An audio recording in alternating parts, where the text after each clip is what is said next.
അമേരിക്കയിൽ ജന്മാവകാശ പൗരത്വം നിർത്തലാക്കാനുള്ള president Donald ട്രംപിന്റെ ഉത്തരവിന് സ്റ്റേ 14 ദിവസത്തേക്കാണ് സിയാറ്റിലെ ഫെഡറൽ ജഡ്ജ് ഉത്തരവിന്റെ തുടർ നടപടികൾ സ്റ്റേ ചെയ്തത്. ജന്മാവകാശ പൗരത്വം നിർത്തലാക്കുന്നത് നഗ്നമായ ഭരണഘടനാ ലംഘനമാണെന്ന് ജഡ്ജ് ജോൺ കോക്നോർ അഭിപ്രായപ്പെട്ടു. വ്യാഴാഴ്ച ഇതു സംബന്ധിച്ച കേസ് പരിഗണിക്കവെയായിരുന്നു കോടതിയുടെ നടപടി. നിലവിലുള്ള രീതി അനുസരിച്ച് അമേരിക്കൻ മണ്ണിൽ ജനിക്കുന്ന കുട്ടികൾക്ക് ജന്മാവകാശമായി പൗരത്വം ലഭിക്കും. ട്രംപിന്റെ കുടിയേറ്റ വിരുദ്ധ നടപടികളുടെ ഭാഗമായാണ് ഈ ജന്മാവകാശ പൗരത്വത്തിന് നിരോധനം ഏർപ്പെടുത്തിയത്. അമേരിക്കൻ പ്രസിഡന്റായി സത്യപ്രതിജ്ഞ ചെയ്ത അധികാരത്തിലെത്തിയ ആദ്യ ദിവസം തന്നെ ജന്മാവകാശ പൗരത്വം നിർത്തലാക്കുന്നതിനുള്ള എക്സിക്യൂട്ടീവ് ഉത്തരവ് ട്രംപ് പുറത്തിറക്കുകയും ചെയ്തിരുന്നു. ഇന്ത്യക്കാർ ഉൾപ്പെടെ അമേരിക്കയിലുള്ള വലിയൊരു ഭാഗം വിദേശികളെ ആശങ്കയിലാക്കുന്ന ഈ ഉത്തരവ് ഫെബ്രുവരി 20 പ്രാബല്യത്തിൽ വരാനിരുന്നത്. പുതിയ ഉത്തരവ് പ്രകാരം അമേരിക്കൻ പൗരന്മാരുടെയും നിയമാനുസൃതം സ്ഥിരതാമസ അനുമതി ലഭിച്ചവരുടെയും മക്കൾക്ക് മാത്രമേ പൗരത്വം ലഭിക്കുകയുള്ളൂ. വർഷം 2.5 ലക്ഷത്തോളം കുട്ടികളെ ഇത് ബാധിക്കുമെന്നായിരുന്നു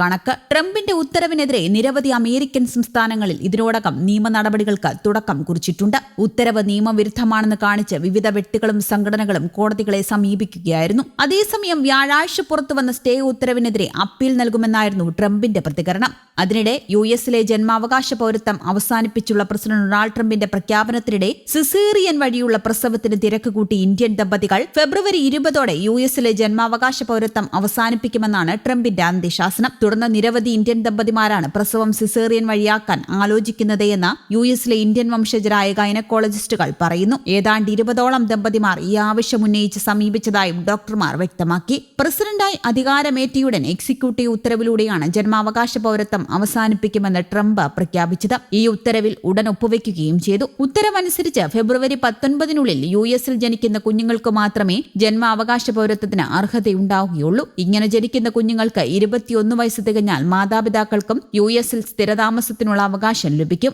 H-1B N-1 വിസയിൽ 10,000-കണക്കിന് ഇന്ത്യൻ വംശജരാണ് യുഎസിൽ ജോലി ചെയ്യുന്നത്. നിരവധി ഇന്ത്യക്കാർ യുഎസിലെ സ്ഥിരതാമസത്തിനായുള്ള ഗ്രീൻ കാർഡ് ലഭിക്കാനുള്ള അപേക്ഷയും നൽകി കാത്തിരിപ്പിലുമാണ്. ജന്മാവകാശ പൗരത്വം ലഭിക്കുന്ന കുഞ്ഞുങ്ങളുടെ മാതാപിതാക്കൾക്കും യുഎസിൽ താമസിക്കാനുള്ള അനുമതി ലഭിക്കും. 8-9 മാസം ഗർഭിണികളായവരാണ് എത്രയും പെട്ടെന്ന് സിസേറിയൻ ചെയ്തു തരുമോ എന്ന് ആവശ്യപ്പെട്ട് വിളിക്കുന്നത് എന്ന് ന്യൂജേഴ്സിയിലെ ഡോക്ടർമാർ പറയുന്നു. ചിലർക്ക് മാസം തികയാൻ ഒരുപാട് കാലം ശേഷിക്കുന്നുമുണ്ട്. 7ാം മാസമായ ഗർഭിണി ഭർത്താവിനൊപ്പമെത്തി പ്രീ ടൈം പ്രസവം ആവശ്യപ്പെട്ട് ഫോമിൽ ഒപ്പുവെച്ചതായും ഡോക്ടർമാർ പറയുന്നുണ്ട്. അതേസമയം പ്രീ ടൈം ഡെലിവറിയിലെ അപകട സാധ്യതകളെക്കുറിച്ചുള്ള ആശങ്കകളും ടെക്സാസിലെ ഒബ്സ്റ്റട്രീഷ്യൻ ആൻഡ് ഗൈനക്കോളജിസ്റ്റായ ഡോക്ടർ SG മുക്കാലയും പങ്കുവയ്ക്കുന്നുണ്ട്. 2 ദിവസത്തിനുള്ളിൽ 20 പേരാണ് ഇത്തരത്തിലുള്ള പ്രസവത്തിനായി തന്നെ സമീപിച്ചതെന്നും ഡോക്ടർമാർ പറയുന്നു. ഇത്തരം പ്രസവങ്ങളിൽ അമ്മയ്ക്കും കുഞ്ഞിനും ഉണ്ടാകുന്ന അപകടങ്ങളെക്കുറിച്ച് അവരെ ബോധ്യപ്പെടുത്താൻ ശ്രമിക്കുന്നതായും ഡോക്ടർമാർ കൂട്ടിച്ചേർത്തു. എന്നിട്ടും വല്ല വിധേനയും സിസേറിയനിലൂടെ കുഞ്ഞിനെ ജനിപ്പിച്ച് ജന്മാവകാശ പൗരത്വം ഉറപ്പിക്കാനുള്ള നെട്ടോട്ടത്തിലാണ് രക്ഷിതാക്കൾ. അല്ലാത്ത പക്ഷം അമേരിക്ക എന്ന സ്വപ്നം പാഴാകുമെന്നാണ് പലരുടെയും ഭയം. ഇവരിൽ ഭൂരിഭാഗവും വളരെ കാലമായി യുഎസിൽ ജോലി ചെയ്യുന്നവരാണ്. News desk Kerala Kaumudi.